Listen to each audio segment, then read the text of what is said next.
Machine Bhagiratha scheme పేరిట BRS సర్కార్ 65,000 కోట్లు దోచుకుందన్నారు మంత్రి వివేక్ వెంకటస్వామి. ప్రజాధనం దోచుకోవడమే తప్ప ప్రజల కోసం బీఆర్ఎస్ చేసిందేమీ లేదన్నారు. కాంగ్రెస్ వచ్చాక పేదలకు సన్నబియ్యం, ఇందిరమ్మ ఇళ్లు, రేషన్ కార్డులు, 200 యూనిట్ల ఫ్రీ కరెంట్ ఇస్తుందని చెప్పారు. పేదలకు ప్రభుత్వం ఆత్మవిశ్వాసం కలిగిస్తోందన్నారు. మెదక్లో మున్సిపల్ ఎన్నికల ప్రచారంలో పాల్గొన్నారు వివేక్. ఈ ఏడాది నియోజకవర్గానికి కొత్తగా మరో 500 ఇందిరమ్మ ఇళ్లు మంజూరు చేయనున్నట్లు తెలిపారు. 250 కోట్లతో ఇంటిగ్రేటెడ్ స్కూల్ ఏర్పాటు చేస్తామని చెప్పారు.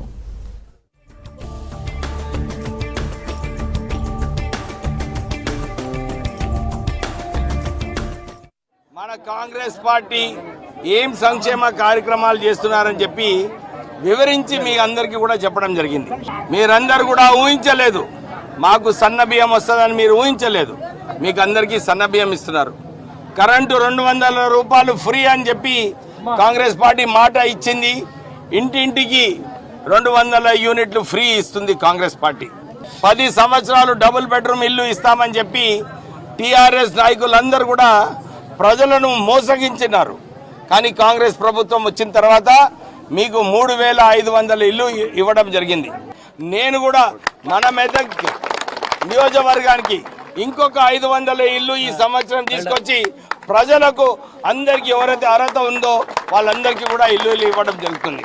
టీఆర్ఎస్ ప్రభుత్వం హయాంలో మిషన్ భగీరథ అని చెప్పి 65,000 కోట్ల రూపాయలు ఖర్చు పెట్టిండ్రు.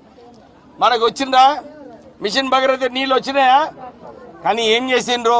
65,000 కోట్ల రూపాయలు మింగిండ్రు టీఆర్ఎస్ నాయకులు.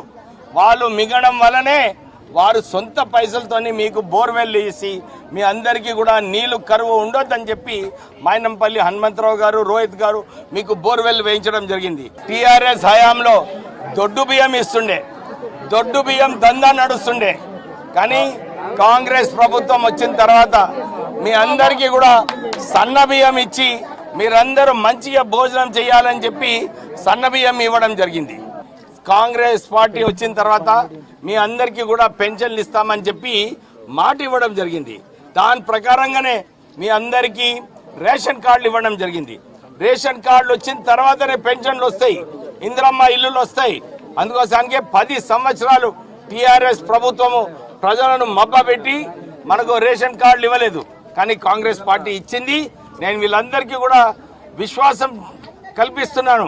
మన కాంగ్రెస్ ప్రభుత్వము వచ్చే నెల నుంచి అందరికీ పెన్షన్లు ఎవరైతే అర్హత ఉందో అందరికీ కూడా పెన్షన్లు ఇవ్వబడుతుందని చెప్పి సభాముఖంగా చెప్పడం జరుగుతుంది. ఇప్పుడే రోహిత్ గారు చెప్పారు, సార్ నా నియోజకవర్గంలో మన పిల్లలు మంచిగా చదువుకోవాలని చెప్పి ఒక ఇంటిగ్రేటెడ్ స్కూల్ 250 కోట్లతోని మన నియోజకవర్గంలో ఒక ఇంటిగ్రేటెడ్ స్కూల్ కూడా రాష్ట్ర ప్రభుత్వం స్థాపిస్తుంది. ఏముందా బాధ్యత? ఈ మున్సిపల్ ఎలక్షన్ల మన దొంతు లక్ష్మికి, దొంతు నరేష్ కి ఇద్దరిని గెలిపించుకునే బాధ్యత మన పైన ఉందా లేదా? మీరు గెలిపించినప్పుడే నాకు కూడా మన హనుమంతరావు గారికి, మన రోహిత్ గారికి మా పైన ఇంకెక్కువ బరువు ఉంటుంది. ఎందుకంటే ప్రజలకు సేవ చేసేది ఉంది. 3 సంవత్సరాలు అధికారంలో ఉన్నది మేము. మీకు నిధులు తీసుకురావాలన్నా, మీకు అభివృద్ధి పనులు చేయాలన్నా కాంగ్రెస్ ప్రభుత్వమే చేస్తుంది. మీ దగ్గరికి వెళ్ళి కూడా నేను ఒక మాట తీసుకుంటున్నా, ఎవరైతే ఈసారి మీరు, మీ కుటుంబ సభ్యులు, మీ వార్డు, మీ ఇంటి పక్కనున్న వాళ్ళు అందరికీ కూడా చేతి గుర్తుకి మన దొంతి లక్ష్మి గారికి ఇంకా నరేష్కి ఓటేసి గెలిపిస్తారని చెప్పి మీరందరూ కూడా కోరుతూ